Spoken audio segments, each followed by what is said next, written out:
From Studio A, this is Late Night at North Texas.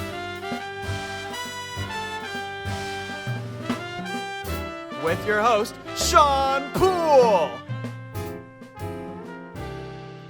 And your co-host, Arianna Belolio. With special guest, Elisa Keller.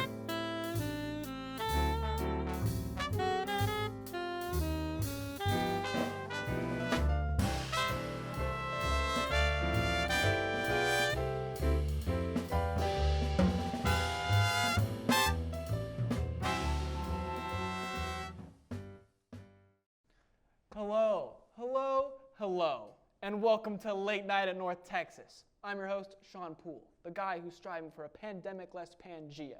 While meanwhile, seated 6 feet away from him is I, Arianna Belolio, your co-host, the girl who is saying sayonara to the upcoming April Fool's holiday because, come on, hasn't this last year been a joke already? We are excited tonight to give you all of our last show of season 18, and what a season it's been. The sketches, the guests, the laughs. Sean, let's not wax nostalgic quite yet. We've still got one more show to do, so... For the last time this season, let's get into the news. The state of Utah has passed a bill requiring biological fathers to share the pregnancy with the mother. As of yet, it's unclear how they plan to get that baby in the father for those 4 months. Yeah, isn't it kind of expected that they help pay? It should be. It absolutely should be. Women's rights. Over in Virginia, a police officer was shot while attempting to catch an escaped cow. Authorities are currently investigating where the cow got the gun and how it managed to pull the trigger. Sounds like a typical Saturday night. Yeah, these cows are out of control. In other police-related news, an officer found a firearm disguised as a Nerf dart gun in a drug raid in North Carolina this week. At first thought to be a custom job, this actually represents Nerf's first foray into the arms industry. Before we know it, our soldiers will be outfitted with the best weapons on the market. After all, it's Nerf or nothing. In Georgia, it is now illegal to give food or water to people waiting in line to vote. Lines that sometimes take hours to get through. Some say this is voter suppression, but how can we secure our elections if we don't make polling locations harder to get into than more door? More door. A popcorn machine was removed from the North Dakota Capitol after it repeatedly set off the building's fire alarm. State representatives criticized the move, arguing that they can't effectively do their job normally, much less on an empty stomach. A frog from Florida named Betty has been selected as the 2021 Cadbury Easter Bunny. Some may think it's a bit weird, but it's 2021. If the frog wants to be rabbit, then let her, as long as she receives the proper counseling before going through with it and isn't hopping to conclusions. Congressman Jody Hice of Georgia argued that Washington, D.C. cannot become a state since it doesn't have a car dealership, which it does. An interesting argument, but we found that it actually is a requirement. I have no idea how the founding fathers knew what that was, but the first 46 states have become territories again and will need to reapply.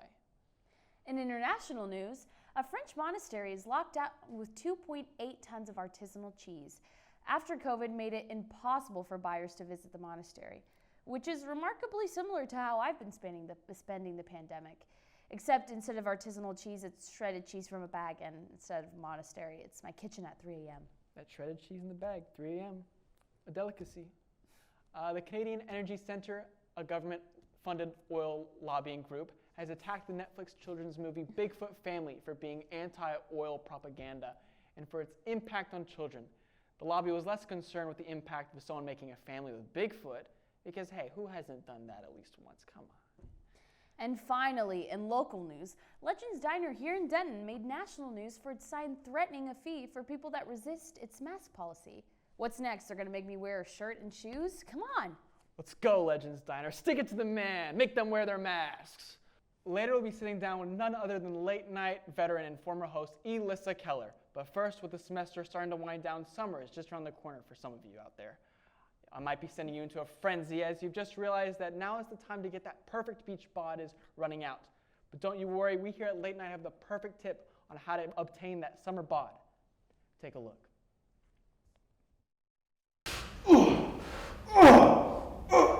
Oh, hey, didn't see you there. I'm just working on my summer bod before lockdown gets lifted. Hey, I got an idea. Why don't I teach you how to get a body like mine so we're in top shape before lockdown? Let's get going. Sean, are you sure you're qualified for this? I've seen your routine. It's a bit unorthodox. You're going to give them bad advice. Of course I'm qualified. You know, teaching is the most rewarding work. The first step on getting that perfect summer beach bod is to pump that iron. And if you can't find the iron, I got a simple trick that is sure to work anyways. Just eat thousands and thousands of bananas. Gorillas eat bananas, and look at them, they're hella ripped. It must work every time. Don't do that. He doesn't know what he's talking about. If you eat 1,000 bananas at a time, you'd probably die. You can't prove that. Swimming is also another way to get that perfect beach bod. It's a full body exercise and it's a useful skill when going to the beach. Arianna, do you have anything to add? No, that sounds all right. I'm just worried you're going to do something stupid. Oh, please. Let's get on in.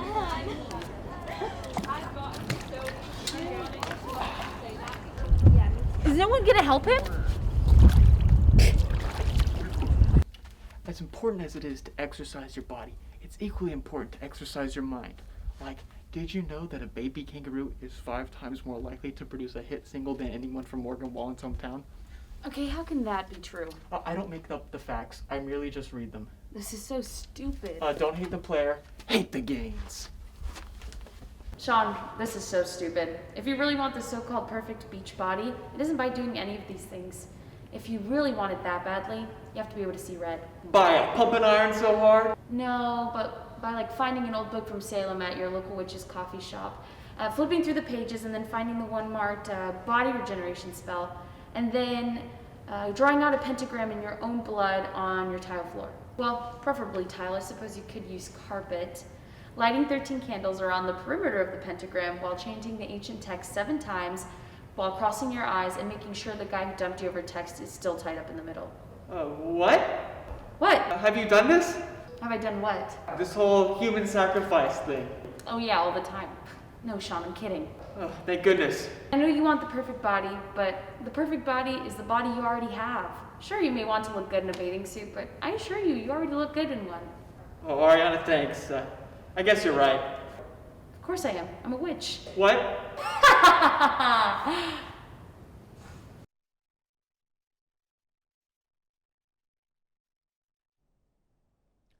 Welcome back to Late Night at North Texas.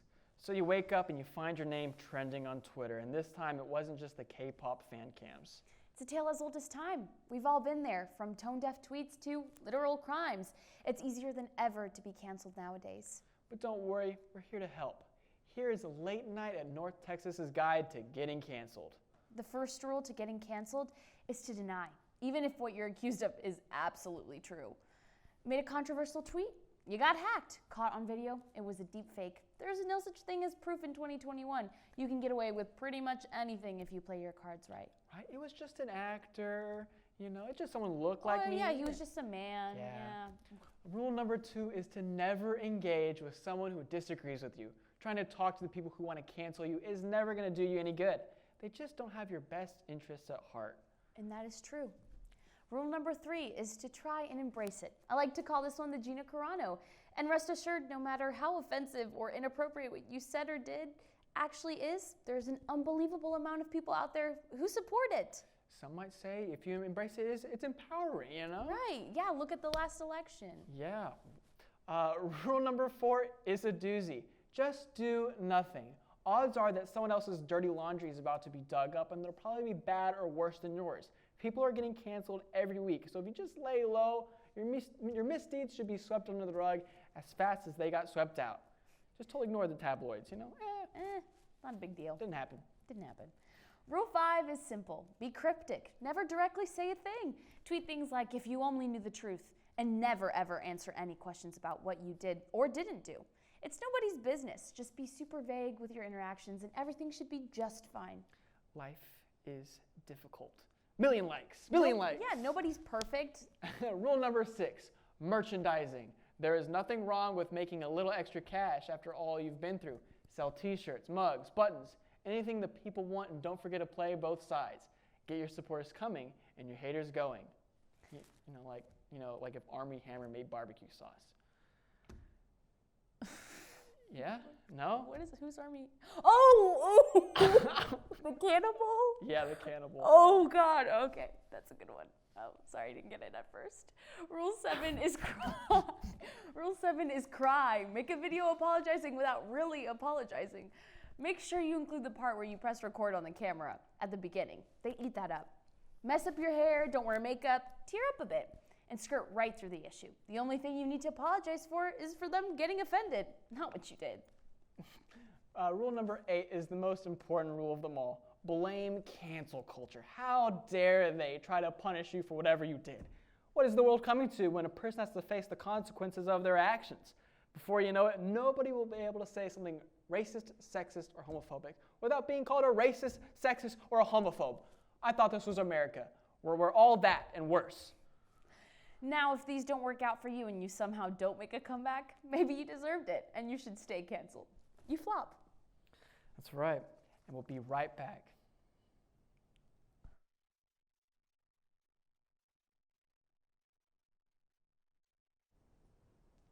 Welcome back, everyone, to Late Night in North Texas. Now we have the pleasure of sitting down in studio with none other than Late Night Queen, former host of the show, and our current technical director, Elisa Keller. Hi, thank you for having me. I said it right that time? You did. I'm very proud.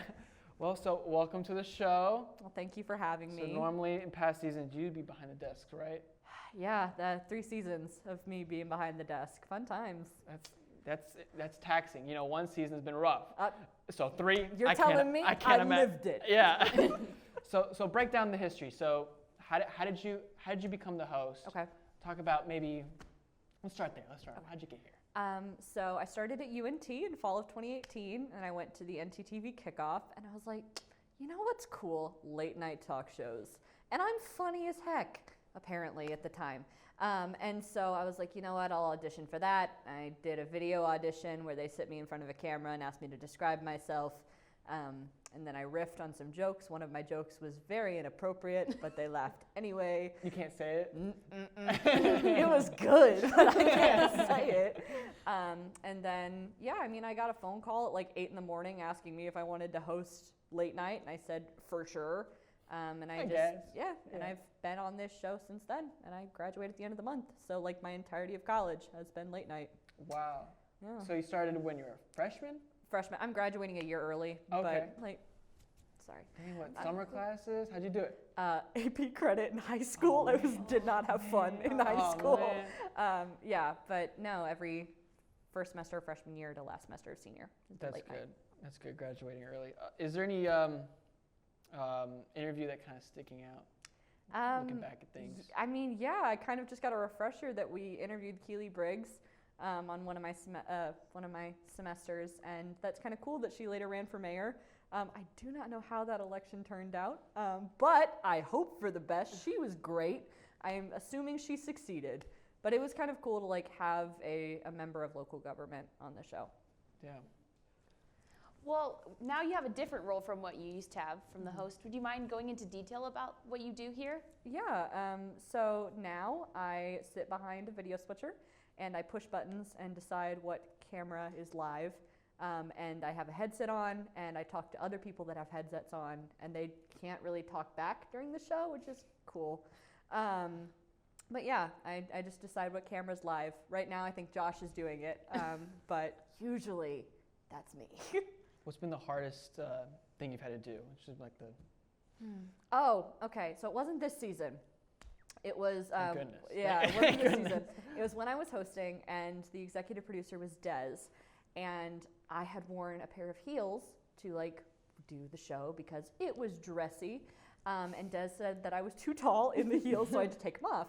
And I was like, yeah, that's fine. I'll stand on the stage, and like, I don't like taking off my shoes. So this is the difficult part, because I don't like taking off my shoes. And Des was like, no, it's fine. Just stand on the stage, take your shoes off. I said, okay, please don't show my feet on camera then. No. That's all I request. And she was like, of course. So we put camera 2 on like a wide shot, camera like 1 is on a tight on me, and I see camera 3 move out of the corner of my eye, but I'm in the middle of the monologue, and so it cuts to some random joke, and it's just a close-up of my feet, which is quite literally the most difficult thing I've had to power through in late night. It's like you can't stop the show, so I'm just like, that's my feet on the monitor. Oh my gosh. Well, so far they've never seen my feet. No one even knows. Consider I yourself know, no one lucky. even knows I have You're hidden feet. behind the desk. I wonder what your rating on WikiFeet is. I though. hope it's Oh. good, but I'm expecting it wasn't great. They were like bare feet, like that had been wedged in heels. Like they're not cute. But you know what? They're apparently NTTV quality, so it's fine. You gotta do what you gotta do. Yeah. Do you have a sorry? No, go, Oh, go, no. please. Okay. do you have a favorite memory of being on the show? I mean, that's a notable one. Favorite. I mean, I met my best friends through late night. Oh goodness. So like, I think that's kind of one of the main takeaways. Is I made friends and I made memories through late night, and I got experience. But I think it's just, you know, last semester, the semester before that as well, a few of us would just go get dinner and talk about our weeks after late night, and I really hold those memories close because like that was my experience throughout the semester, is being able to like decompress with my friends after having a nice show. So those are probably my favorite memories. So what do you think the future of late night's gonna be now that you're gone? You know, or when you leave. Oh goodness. You know, what do you think's gonna change? I mean, I don't know. I think it's one of those things that this show can pretty much be whatever you guys want it to be. Like, it's the format of the monologue and then a few sketches, but we've evolved since, you know, the show began. So I don't really know what the show's going to be like. I am excited to watch instead of like being behind and being able to see how everything goes, because I think that this can be a really creative outlet, and the jokes are always funny. I'm excited to see some more funny jokes, excited to see some more wacky sketches. But I don't know, maybe I'll go to the moon. Y'all go to the moon, you'll get a donut from Amy's Donuts named after you, and then someone else will have to show their feet. Yeah, Those are like, that's the checklist. I hope it's Sean and Nancy. the requirements. I'll show it later. Okay, my feet later. okay. So, as someone who watches, Yes. I guess how have we been doing? Oh my God! In comparison to, you know, your past seasons, how have we held up to the? She's done better. Let's just Oh, start. what? First of all, y'all are great. I saw y'all's auditions, and we definitely really did like you guys. So you guys did good. No, y'all are doing really good. You guys have got good comedic timing, and the chemistry is really good. I think the chemistry makes or breaks all of this. And then, yeah, so I think y'all are good hosts. You're good co-hosts and hosts. Thank you. Well, thanks for passing the torch down Of to us and course. trusting us to Yes. keep the show alive. You know. Of course. Well, I think they're telling us to wrap it up, but I just want to say thank you. Before we have you leave, is there any social media, anything you want to promote, plug? What do you think? Yeah, for sure. Let's get that follower count up. I am at Elisa V. Keller on literally all platforms: TikTok, Snapchat, Instagram, Twitter. I don't know. I'm everything. So follow me on everything. All right. Well, that's our show. I want to thank you again, Elisa, for coming by all the way back from, you know, the control room. And I want to thank my amazing, wonderful co-host, Arianna. And I want to thank you, Sean, for being a phenomenal host. Also, a huge shout out to our lovely crew for making this show happen. Once again, I'm your host, Sean Poole, and this has been Late Night at North Texas, Season 18. Good night, everybody.